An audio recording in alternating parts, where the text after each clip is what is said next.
Ziningi izinto eziphithanisa umqondo nobumnyama okukhungathela umhlaba. Kunodaba la lowesilisa osibhalele mayelana nesinyama abhekene naso njengamanje. Lowesilisa ucela ukuba simgcine anonymous. Udabuka ngapha endaweni yasesikhawini ePD. Anonymous ukhuluma umntwana onesizotha, ethula futhi ehlonipha, ebekuthanda uku-actor, enephupho lokuba umlingisi masesemdala. Last year emva kokuqeda umatric ukuwa-attend inqwaba yama-audition e-acting kodwa wangaphumelela. Leyo nto yamqeda amandla futhi wafikela umzwangedwa nokubhoreka. This year ukwachitha isikhathi esiningi efunda ama-novel futhi ehlaziya neplot ye-acting. Ukwafunda inqwaba yama-novel anohlonzo waze wadibana nenye eyayibizwa ngokuthi i-The Book of No.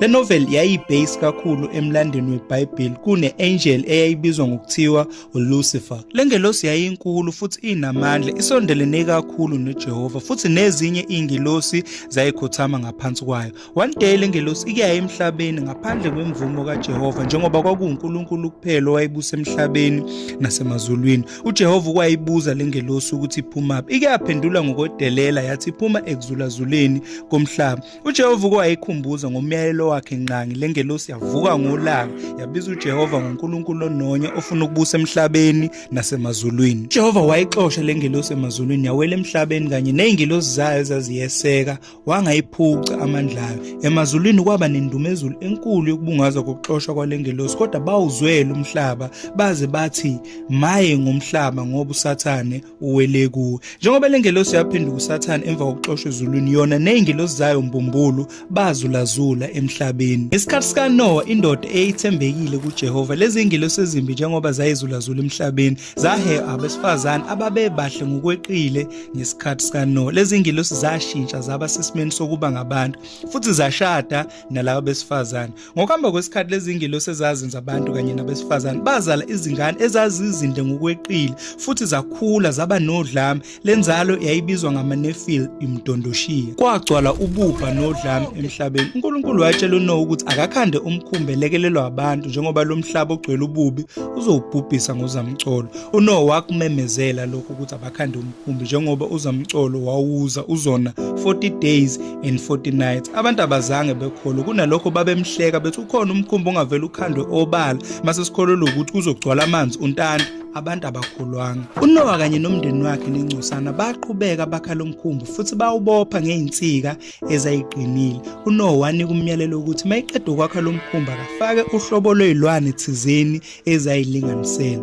Kwenzeka lokho waze waphela umkhumbi kodwa abantu abakholwanga. One day yaqala imvula enamandla futhi abantu bathuka ngoba yayina ingenamkhawulo. Bancenga uNoah ukuthi akavule umkhumbi bengene kodwa uNoah akaze awuvula. Lezi hlubuki zeingilosi zithema ibona abantu bebhubhiswa ngozamcolo, zahlubula umzimba wenyama zandizela phezulu zibalekela lenhlekelelo. Abantu babhubha baphela ngenxa yokungalaleli. Kwasinda uNoah kanye nomndeni wakhe nencusana eyathembela kuyo. uAnonymous wayithanda lencwadi. Emva koyifunda wafike lokukhathazeka ukuthi kungani lezi zingilosi ezimbi singayiboni ngoba namanje zisazulazula emhlabeni zidukisa abantu. Njengoba wayeyihlupha uAnonymous ngalombuzo nqangi, uGoogle ukwamsuggestela enye incwadi ebizwa ngokuthiwa iNecronomicon. Le ncwadi mawuyifunde kahle uyakwazi ukubona yonke into emhlabeni isinto esingayiboni nokuxhumana nabantu asebashona okubalwa khona amadimoni ngokuhlukahlukana kwawo. Nakho konke ukungcola kokuthakatha kusetshenziswa umoya omubi. Uke wayidownloada le ncwadi futhi wayikhokhela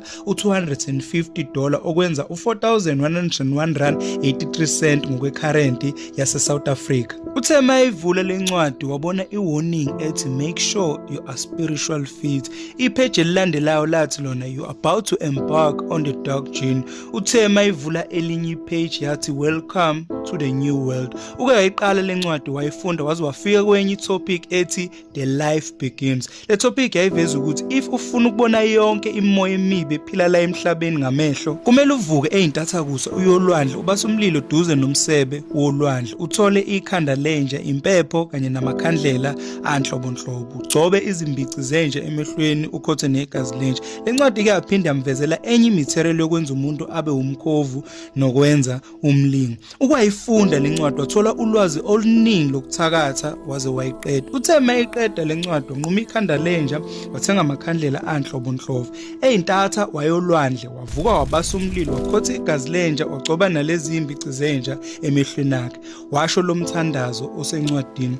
Wezwa isiphepho esinamandla sacima umlilo, wabaleka u-Anonymous. Kusukela lapho Anonymous ubona yonke inhlobo yabantu asebashona bezulazula emhlabeni, including nayo yonke imimoya emibi. Ubona ngisho abantu abaziyo asebashona bembuka naso sonke isiphithiphithi somoya abantu abangasiboni. Anonymous ukhathele ukubona lezi zinto ngoba abantu abayiboni futhi sebebone ngazi ukuthi useyahlanya. Sebeze bamxosha nasendlini enkulu ngoba bethi uthusa ingane ngalezi zinto ayibonayo. Anonymous ucela usizo lomuntu okwayifunda lencwadi noma owake wabhekana nalokho ukuthi engayikhipha kanjani lento ekuyena, njengoba nje ebona yonke into, amadimoni, izilwane zimhubha, usaba usuku nosuku. Ngiyacela noma ngabe ubani owake wabhekana nalento noma owake wayifunda lencwadi okuthiwa iNecronomicon, ukuze ezokwazi ukusizakala ukuthi lo owayifunda wenze njani ukuze asuse zonke lezi zinto ezimlandelayo Anonymous. Ngiyacela niqhubeke ni-like and subscribe, funde futhi ni-share, ni-commente,